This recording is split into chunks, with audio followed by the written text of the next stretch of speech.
Grandes coisas tem o Senhor a fazer, e Ele tem feito sobre este lugar, sobre as nossas vidas. E já tem alguns dias que a gente não aparece por aqui. Mas confesso dizer que há uma alegria muito grande em nosso coração quando os vejo, alguns rostinhos aí que já são veteranos, já me conhecem há muito tempo. Eu me sinto muito honrado por estar aqui mesmo, diante dessas pessoas bonitas que vocês são. Amém? Dê um aplauso ao Senhor pela sua vida.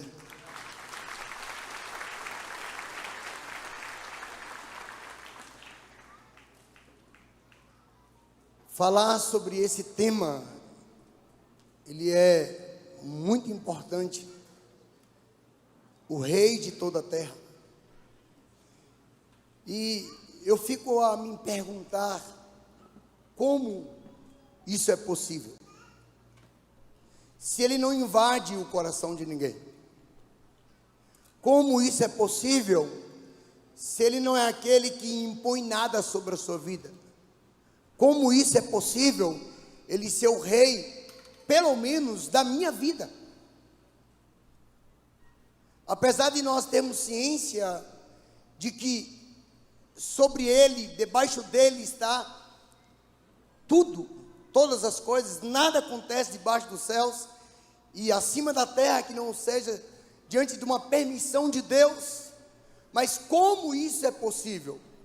Como é possível ele ser o rei da minha vida, dessa terra que sou eu? Quando nós olhamos para a Bíblia, nós vemos que em Mateus capítulo 3,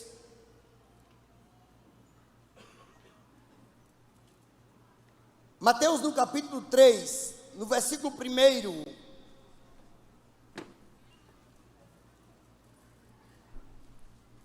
vai dizer assim: naqueles dias apareceu João Batista, pregando no deserto da Judeia, e dizendo: arrependei-vos, porque o reino dos céus chegou.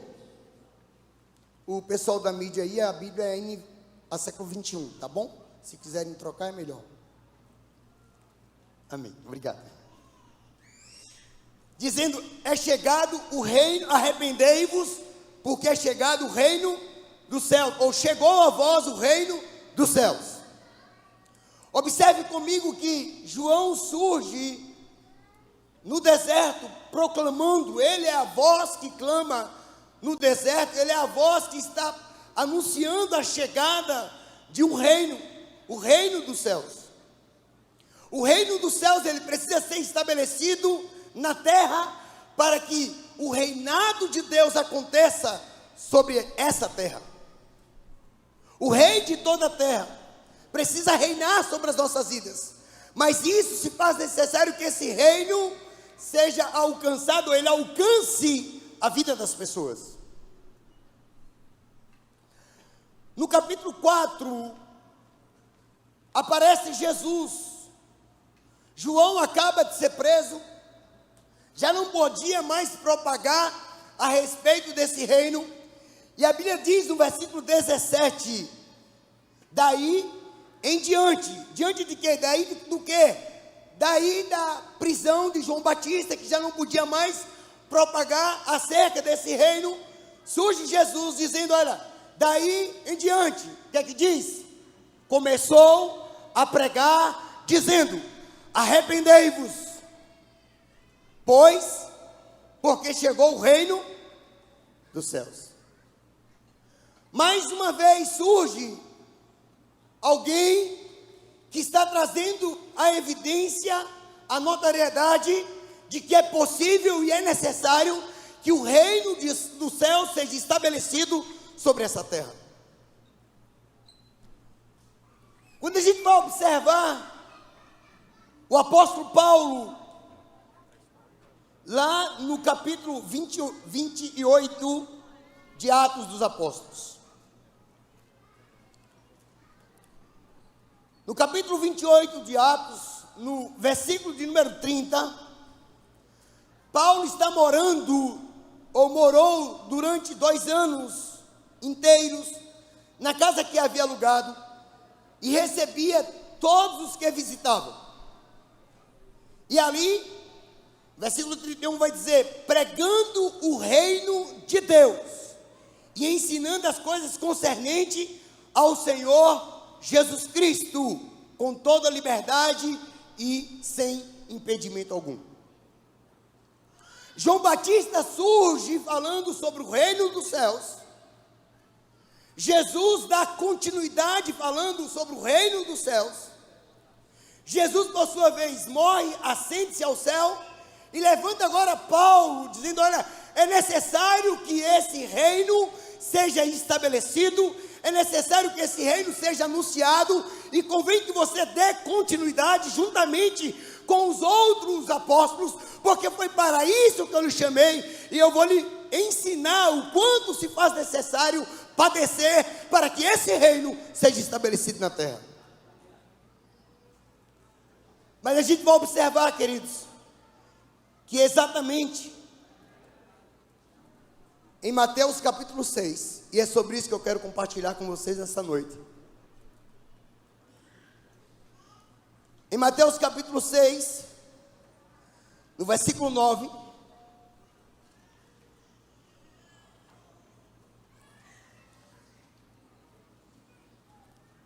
Jesus vai nos dar uma oração modelo. E nessa oração modelo, ele vai dizer: portanto, orai deste modo: Pai nosso que estás nos céus, santificado seja o teu nome. Venha o teu reino, seja feita a tua vontade, assim na terra como no céu. O pão nosso de cada dia nos dá hoje, e perdoa as nossas dívidas, assim como também temos perdoado aos nossos devedores. E não nos deixe entrar em tentação, mas livra-nos do mal, pois teu são o reino, o poder e a glória para sempre. Amém. Eu fico a me perguntar a respeito desta oração modelo,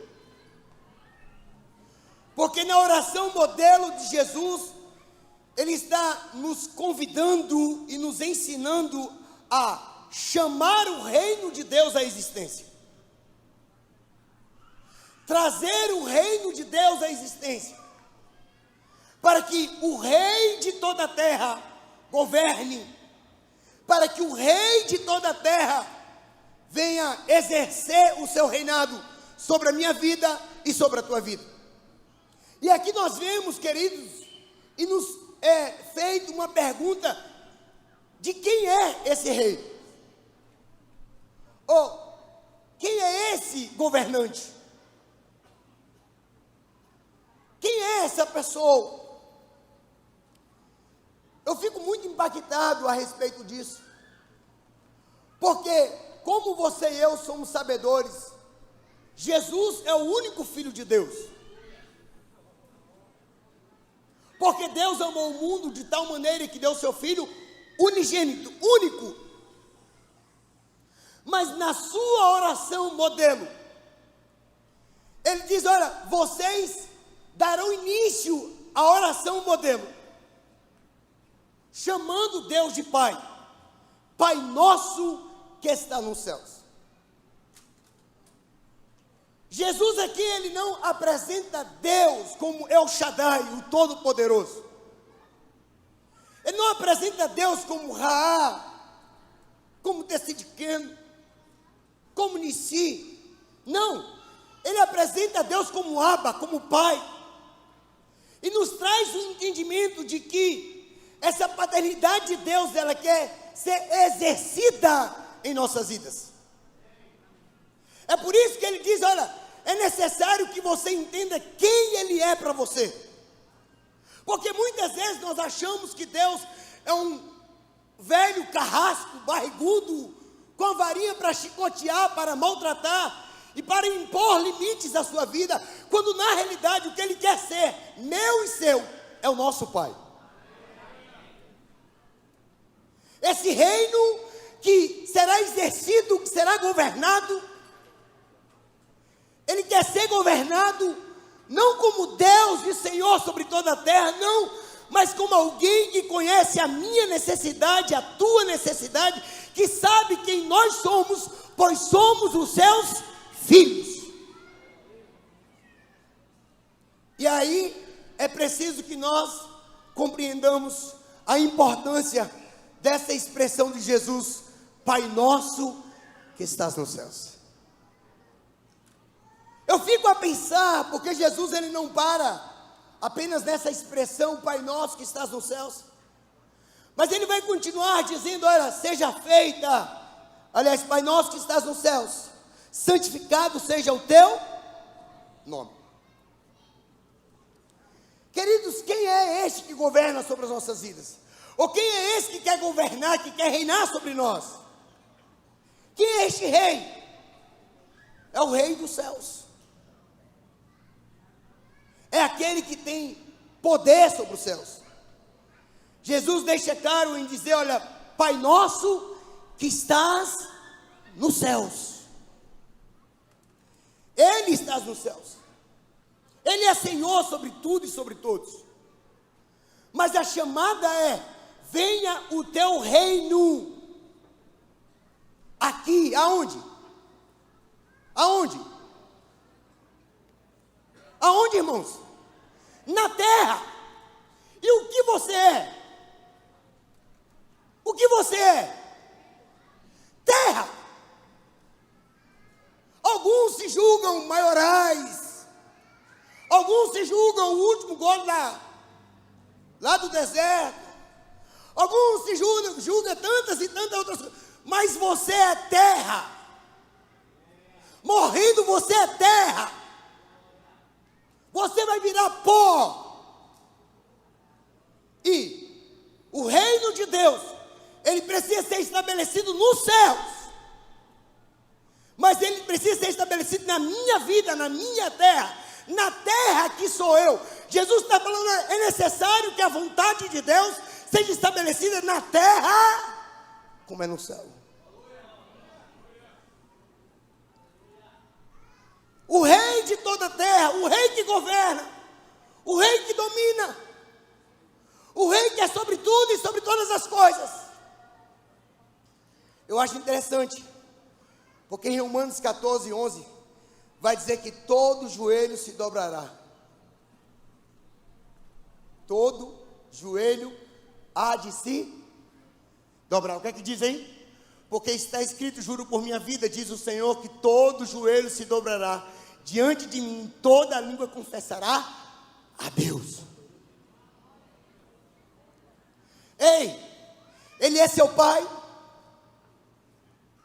Ele é o Rei dos céus, que quer reinar sobre a terra.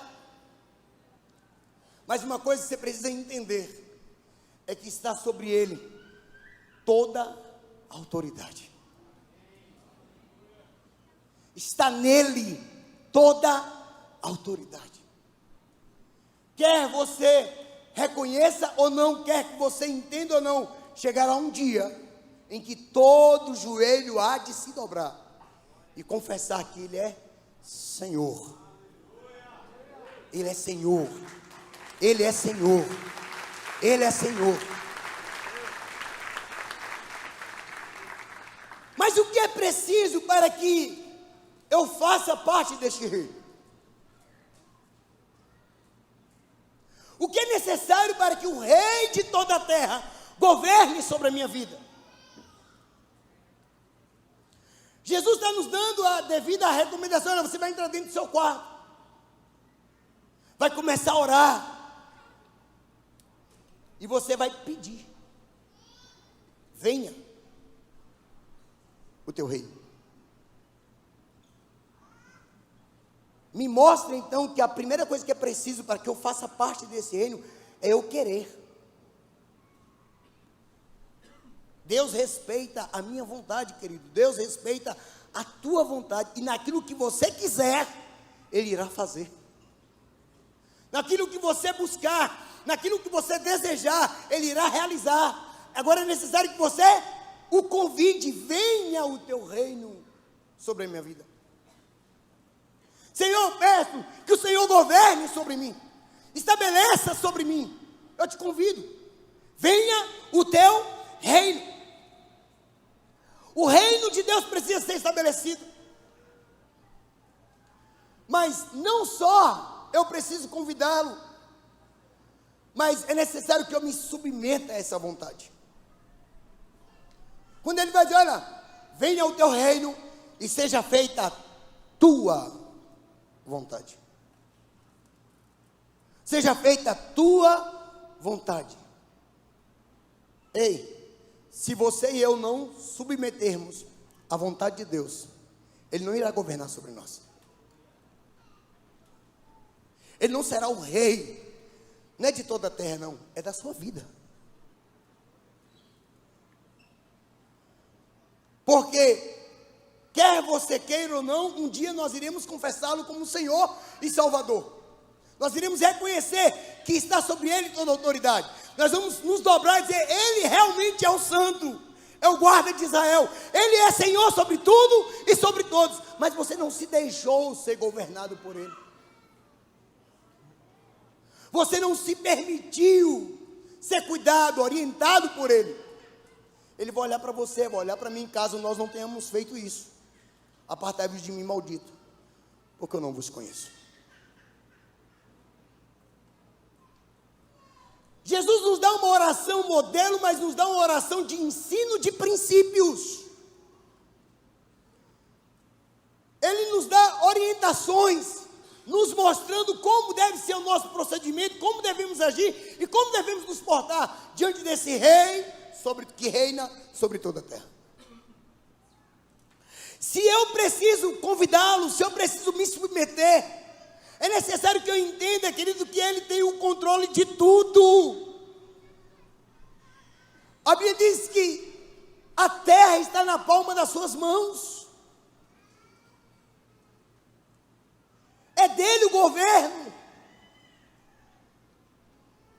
Mas Ele quer que você o identifique, que você o reconheça e que você entenda que Ele é o seu Pai. Como é lindo, Jesus poderia muito bem, irmão, chegar na terra e falar, olha, eu sou filho de Deus, vocês vão entrar no quarto de vocês e falar, olha, Pai do Senhor Jesus Cristo, meu Senhor. Poderia?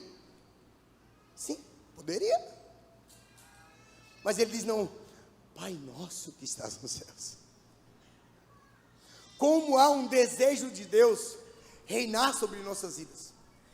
Como há uma vontade de Deus que sejamos governados por Ele. Porque assim nós estabeleceremos o reino dos céus sobre a terra. Assim nós daremos continuidade àquilo que começou em João o Batista, em Jesus, em nós apóstolos, na igreja primitiva, ensinando acerca do reino e do Cristo revelado. Mas uma coisa é importante que você entenda, são as chaves do reino dos céus. Existem chaves para que Deus reine, para que Deus governe sobre mim. E aqui eu quero compartilhar 3 coisas com você. Primeira coisa, nós vemos em Mateus 3, 1 e 2, vemos em Mateus 4,17, que a chamada para que o reino de Deus seja estabelecido na minha vida, na tua vida, é apenas um: arrependei-vos. Arrependimento. Quando Jesus vai ensinar na oração do Pai Nosso, dizendo, olha, Senhor, perdoa as nossas dívidas. O que é que Ele está nos ensinando com isso? Se você não entender, por meio do arrependimento, que é Deus que perdoa, nada feito.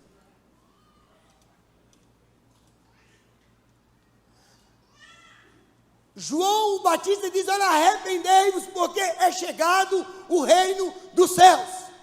Jesus está dizendo: arrependei-vos, porque é chegado o reino dos céus. Ei, o reino dos céus só pode ser estabelecido na minha vida e na tua vida se houver arrependimento. Sem arrependimento, você não acessa o coração de Deus.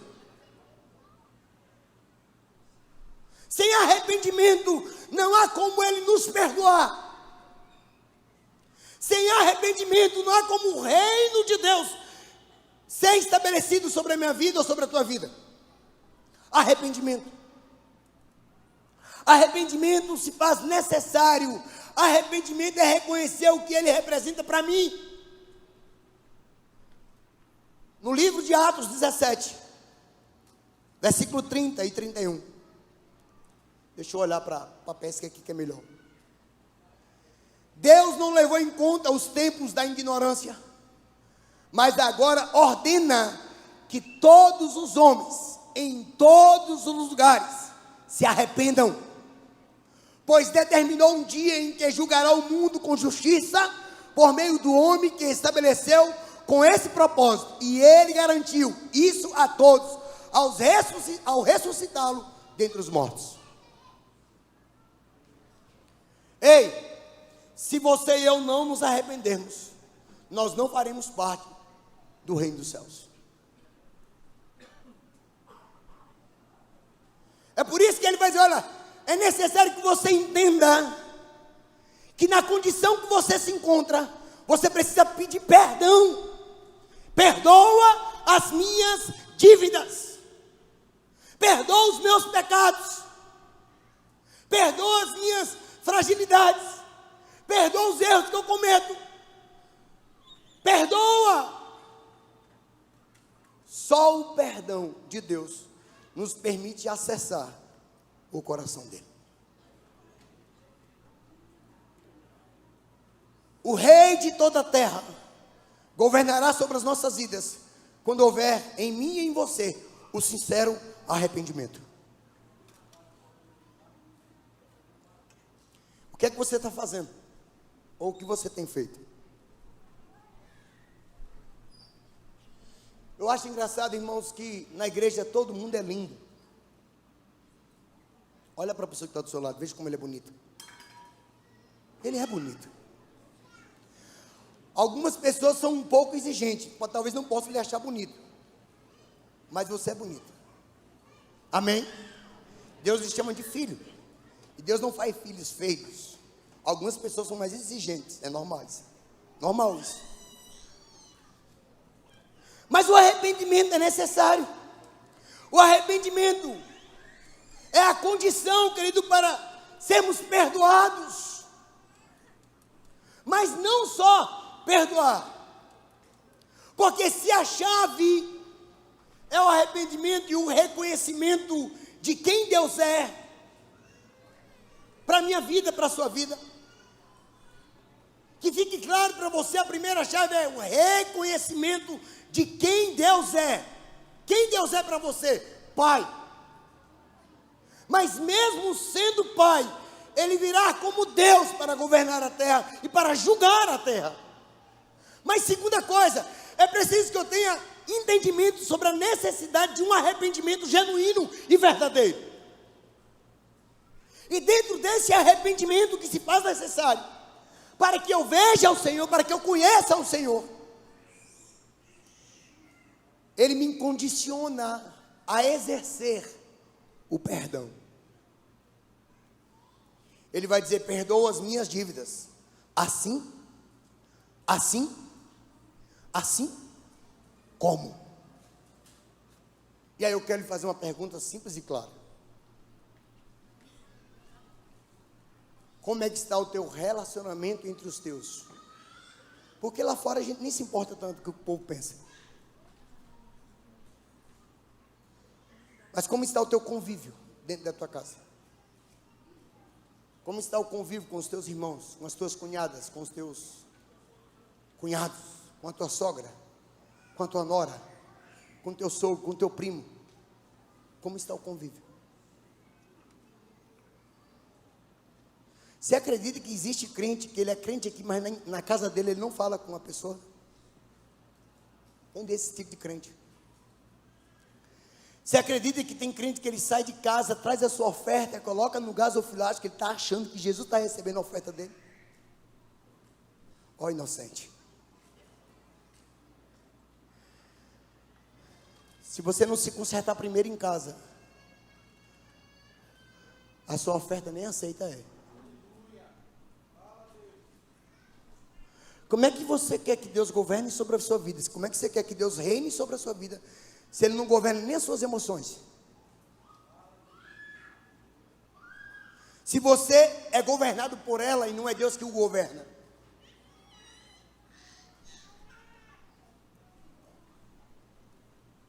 Queridos, eu tenho entendido a cada dia que é necessário que você me veja e ao me ver, esteja um sorriso estampado na minha cara.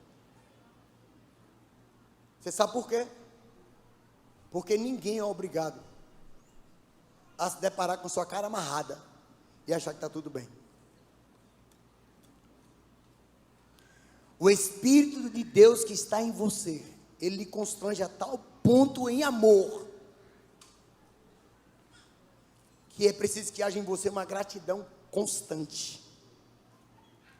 Agradecido. E aqui ele vai me dizer, olha, perdoa as minhas dívidas assim como eu tenho perdoado aqueles que me têm ofendido. Eu acho engraçado que lá no versículo, um pouquinho mais distante, no versículo 14, Jesus vai ressaltar um pouco mais sobre isso. Ele vai, parece que depois de ele ter feito a oração do Pai Nosso, ele vai dizer, olha, eu vou te dar uma pincelada a respeito disso, talvez passou batido para você. Mas ele vai dizer, olha, porque se perdoardes aos homens as suas ofensas, também vosso Pai Celestial vos perdoará. Se porém não perdoardes os homens, tampouco vosso Pai vos perdoará. Ei, sem perdão, você não tem acesso ao reino de Deus. Sem perdão, Ele não governa sobre a sua vida. O rei de toda a terra, ele precisa ser rei pelo menos de você, de mim. É lindo cantar aquela música, vamos ganhar o mundo, né? Quantas vezes nós não cantamos isso? Vamos ganhar o mundo, vamos ganhar o mundo, vamos ganhar, não é assim? A gente passa no lugar de uma pessoa e vem, miserável que ele morra, tenho ódio dessa pessoa. Se eu pudesse, eu passava por cima com o carro.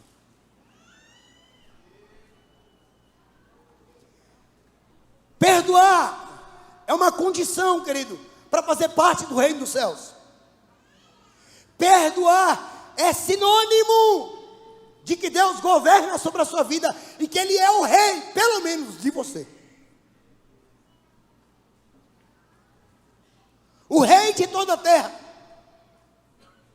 Eu quero encerrar. Que bom, né, apóstolo? Versículo 13, ele vai dizer, e não nos deixe entrar em tentação, mas livra-nos do mal. Sabe o que é que eu aprendo aqui? É que Ele é soberano sobre tudo e sobre todos.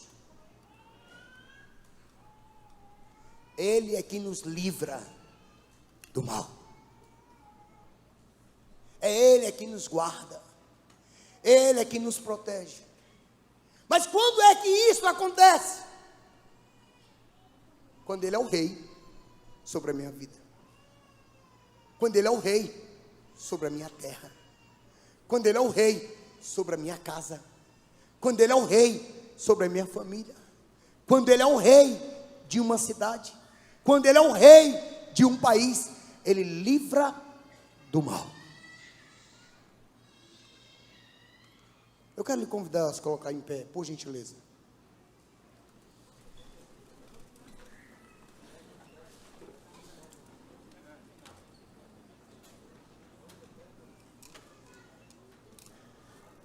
Quem governa a sua vida?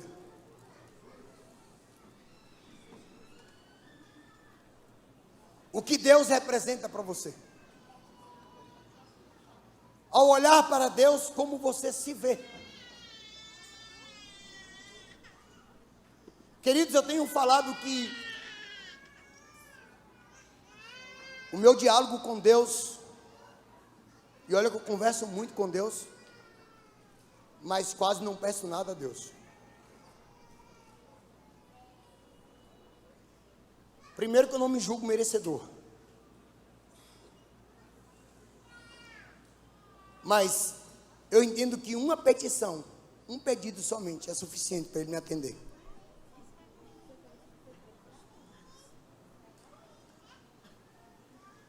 Deus é Pai. E a Bíblia diz, não andeis ansiosos por coisa alguma. Nem com o que há de comer, nem com o que há de vestir. Se vocês sentem mal, sabeis dar coisas boas aos vossos filhos, imagine o vosso Pai que está no céu, o que é capaz de fazer por vós. O que Ele é capaz de fazer por nossas vidas. O que é que Ele é capaz de fazer por você.